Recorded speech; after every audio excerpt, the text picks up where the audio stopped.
बेदाग और बेलाग राजनीति के श्रीमान सुखमन चौधरी साहब, मंसासीन रोहतास जी चितनवाड़ अटल रहते हैं, अडिग रहते हैं और इन्होंने अपनी राजनीति से अनुसूचित जाति की राजनीति को एक अच्छी और नई धार दी है। इनका भी आप लोग स्वागत कीजिए। आदरणीय श्री राम जी गोदारा साहब, नंदेव जी, बराड़ा साहब, भाई जयचंद और सबसे ऊपर इस वीर तरह के आदरणीय ग्रामीण लोगों, मातृशक्ति। तो साहब कह रहे हैं कि मैं लेट हो गया, मेरे पास टाइम बहुत कम है, इसलिए मैं ज्यादा बातें कर नहीं सकता, टाइम कम होता भी है। एक दो बातें मैं आपके साथ शेयर करना चाहता हूं। मेरी बात तो पूरी करने में वक्त लगेगा, लेकिन मैं इसको संक्षिप्त करना चाह रहा हूं। देखिए, चौधरी साहब के कार्यकाल की और राजेंद्र सिंह जी गुड्डा के कार्यकाल की तुलना अब बनती है, अब हमें करनी चाहिए। मैं दो कारणों से स्पष्ट करना चाहता हूं, मैं नाम नहीं लूंगा। चौधरी साहब का विपक्षी सरपंच, आपका गांव पड़ोसी, एक अपराध में फंसता है, विपक्षी है, चाहते उस दिन तो सलाखों के पीछे होता। उस दिन अगर ये चाहते या चुप नहीं रहते या मदद नहीं करते, आज जो मेरा मतदाता है कल वो विपक्षी भी हो सकता है।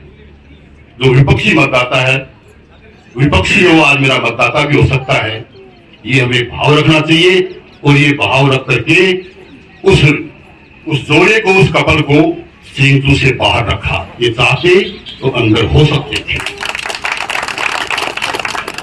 दुख है मुझे, होनहार लड़का था, होनहार बच्चा था, खानदानी घर से, लेकिन खराब सोबत और झूठा आश्वासन कि मैं हूं ना, कुछ नहीं होगा, कुछ नहीं होगा। आगे का दृश्य उनका समर्थक था, लेकिन झूठे आश्वासन थे, गलत संगति से आज आपका एक हम सबका साथी जो है वो सलाखों के पीछे है। ये सोबत का अंतर है, ये दोनों की राजनीति का अंतर है। ये अंतर आपको पहचानना होगा। कई बार 2018 और 2013 और 2023 की तुलना करते हैं। मैं बताना चाहता हूं आप लोगों को, लेकिन ईमानदारी से नहीं बताना चाहता, क्योंकि ईमानदारी का ठेका तो इस प्रदेश की राजनीति में एक ही आदमी ने ले रखा है और वो आदमी है श्रीमान राजेंद्र सिंह जी गुड्डा। मैं तो बता ही रहा हूं कि देखो, सारे काम सबके नहीं होते। अनावश्यक नाराजगियां हो गई, इनकी तरफ से भी कोई गलतियां नहीं होगी, मैं ये नहीं कहता, लेकिन अच्छी दुधारू भैंस को एक दिन उसने लात मार दी, बाल्टी के टांग मार के बाहर निकाल दिया और उसकी जगह ऐसी बिछाड़ बांध ली जो रोज ही टांग तोड़ती है। बताओ ये कौन सा निर्णय है? लेकिन मैं उनको उलामा नहीं देता। मैं राजेंद्र सिंह जी गुड्डा की जी करके बोलता हूं, कभी आलोचना नहीं करता। जिला प्रणाली के प्रसंग में उन्होंने झूठ से झूठ बोला, क्योंकि वो आप सब लोगों को, हम सब लोगों को मूर्ख समझता है।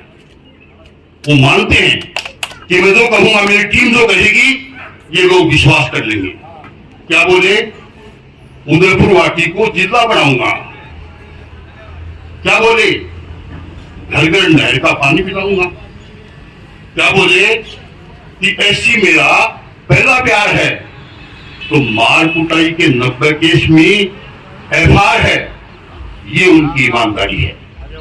हमें दुधारू भैंस को बाहर नहीं निकालनी चाहिए थी। हमें ये पिछाड़ जो है ना, टांगे तोड़ने वाली, लातें तोड़ने वाली, लात निकालने वाली, इस प्रकार की जो पशु है वो नहीं बांधना चाहिए था। हमसे चूक हुई है, उस चूक को ठीक करने का वक्त आ गया है, उसका वक्त आ गया है। एक निवेदन और करना चाहूंगा।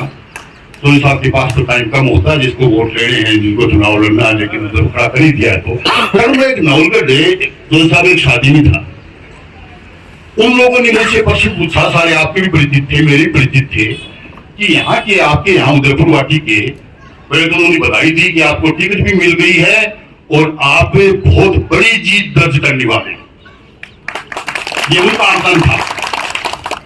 कहने लगे कुछ ज्ञात से रहे, पड़ोसी विधानसभा क्षेत्र है, जानते तो हैं, कुछ ज्ञात से रहे, कुछ बड़े जाट हैं, वो चौधरी साहब के साथ क्यों नहीं है? क्या वजह है? ये तो एक मंच के आदमी होने चाहिए थे, एक राजनीति होनी चाहिए थी, किसान राजनीति होनी चाहिए थी, आत्मसम्मान की राजनीति होनी चाहिए थी।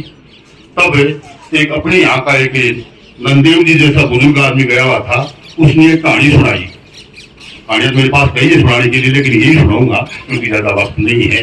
वो कहने लगा प्रोफेसर साहब से जवाब नहीं दिया जाएगा, इसका जवाब मैं देता हूँ। तो क्या जवाब दिया? वो बड़ा रुचिकर है और बड़ा समझने लायक है, हंसने लायक ही नहीं है, समझने लायक भी है।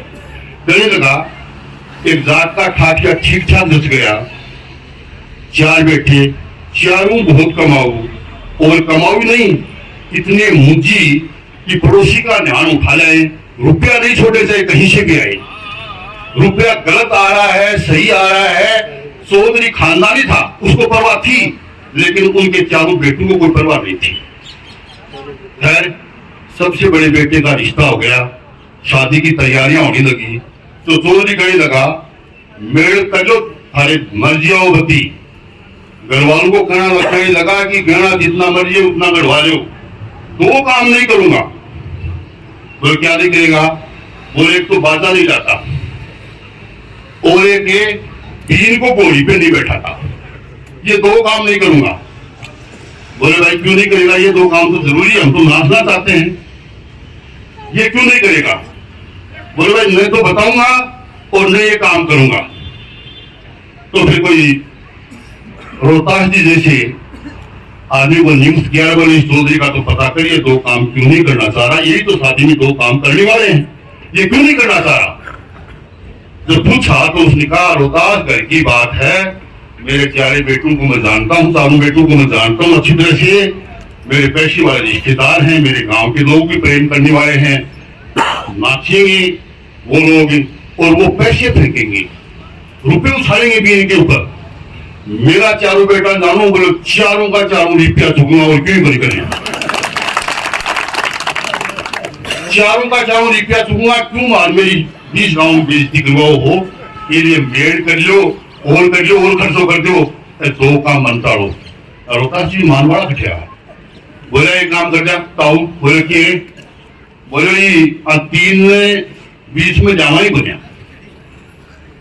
तो बोले वो बीन बनो को देखो, वो सब बटोड़ो, वो बाप बोले वो यहाँ को है कि का हाथ बांध दो, पग बांध दो, वो घोड़ी ले पड़ जागो, पर ये रिपम ना बन है। इस खेल को समझो आप, वोट हमारे, सब पैसे का खेल है, कोई विचारधारा की लड़ाई नहीं है। विचारधारा की लड़ाई होती तो हमारा साम्यवाद, मैं भी साम्यवादी हूं, तो ऐसा मैं तो साम्यवादी आदमी हूं, तो कम्युनिस्ट पार्टी का मेंबर हूं। हमारा साम्यवाद ऊंट के पलान पे बैठ करके गिरावड़ी नहीं जाता, आज वो शिवसेना के मंच पे नहीं होती, काहे की विचारधारा हैं। ये आप लोग कमा के खाने वाले लोग हो, आप चौधरी के साहब के बेटों की तरह से नहीं हो, हम सब अपना खाते हैं, दीन ईमान से जीते हैं, ये सब दालों पार ये वो सब ये सारे इस खेल के हिस्सा हैं।